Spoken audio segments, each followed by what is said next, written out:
We set off on our journey to the French Alps by ferry, being tracked by a group of seagulls. Meanwhile, the news was coming in thick and fast about the weather in North America.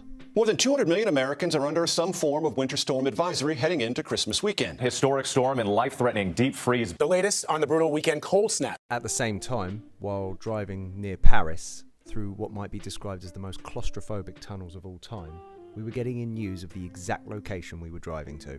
There is snow in Chamonix, but you have to be 2,000 metres above sea level to find it. The valley floor is bare. And so in stark contrast to the USA, the Alps were in fact bare. However, under the majesty and beauty of Mont Blanc, we decided to make the best of what we had. And we had a great time.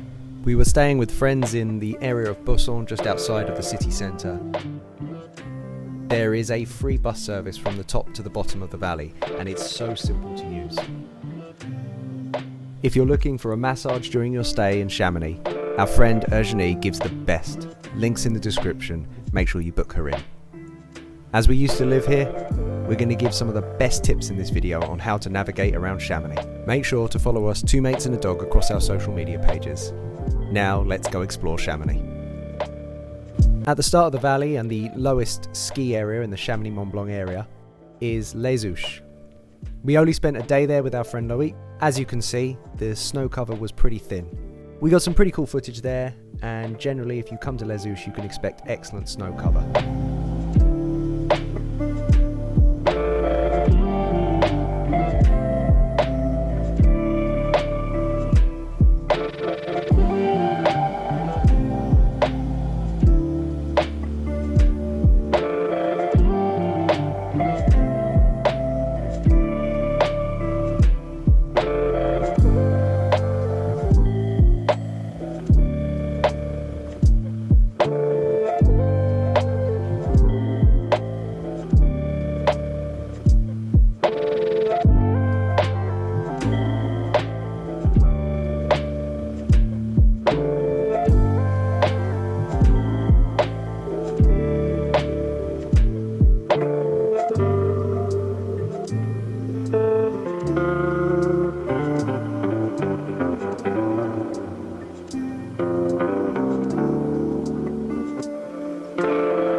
This area is perfect for those just getting past the beginner stage. There are easy lifts, nice steady slopes at the top with beautiful tree lines. We haven't been able to show that well in this video, but generally this area is snowshore. It's so snowshore in fact that for you advanced riders, this is the location of the famous Kandahar race that's held on the world circuit.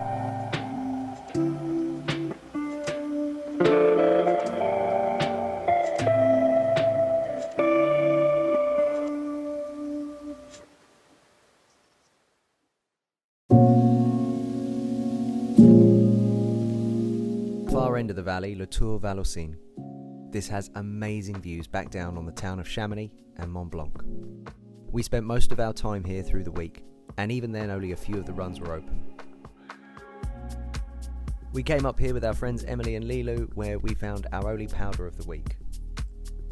If you're a beginner, stick around with us because Vallocine has a little secret that will save you hundreds of euros. A few words of warning: the main slope is very easy to use as a beginner, but on the other side there are a number of button lifts, and these are particularly tricky.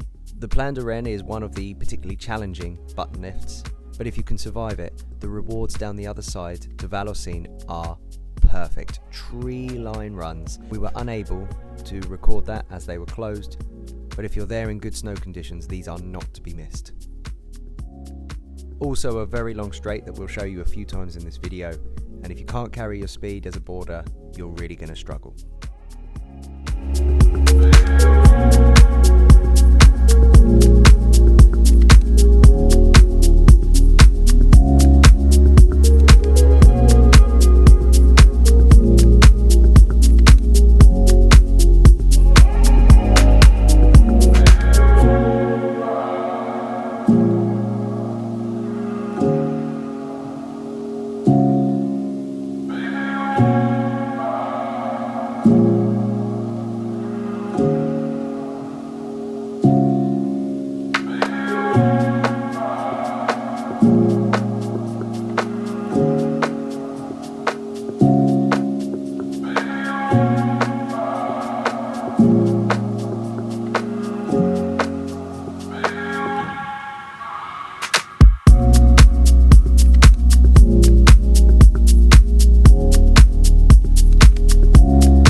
But before we say goodbye to Vallorcine, time for that top tip for all you beginners.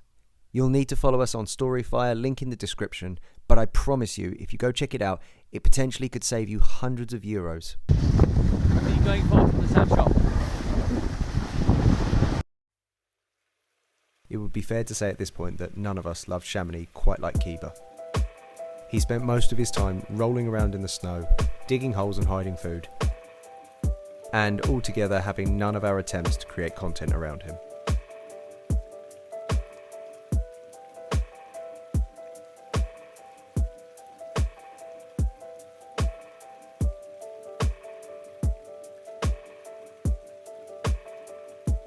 As you can see, Chamonix is picturesque and very dog friendly. Most places welcome dogs with open arms. Board Riders in the centre of town was one such place. Jared needed a new set of boots, which we bought there. As soon as we entered, they made Kiba welcome, and he was free to roam the place, and there were other dogs in there. They even provided him with an old box to go chew on, so he took it, hid, and proceeded to destroy it.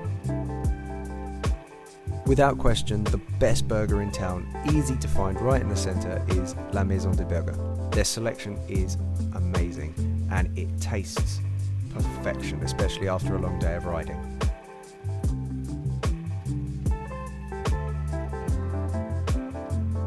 The town is large with a long high street with plenty of designer shops like Montclair, so we recommend you come with a heavy wallet. Almost every shop on the high street focuses in on one or two brands. When we had a clear evening, the views are incredible, but unfortunately, as you'll see in the next shot, we mostly just got cloud.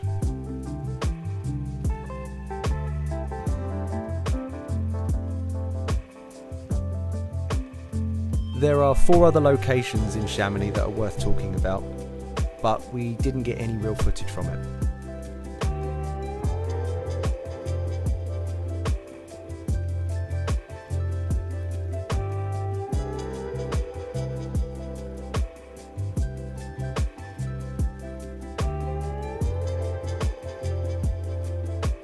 The first 2 are Brevant and Flégère, both accessible from the centre of town. They are connected by a lift and they are amazing locations to go snowboarding.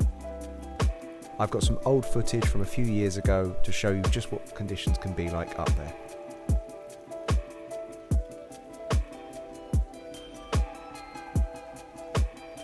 We didn't go to the top of the Aiguille de Midi, but here again is another old photo from being up there.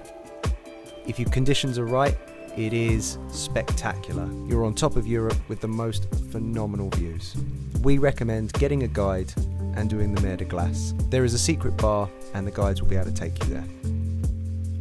One final location that we haven't really spoken about is the Grand Montet. The Grand Montet is further up towards Vallorcine in an area called Argentière. This is a north-facing slope and is almost guaranteed good snow. We didn't visit there because recently there was a fire and access to the top of the mountain was not possible.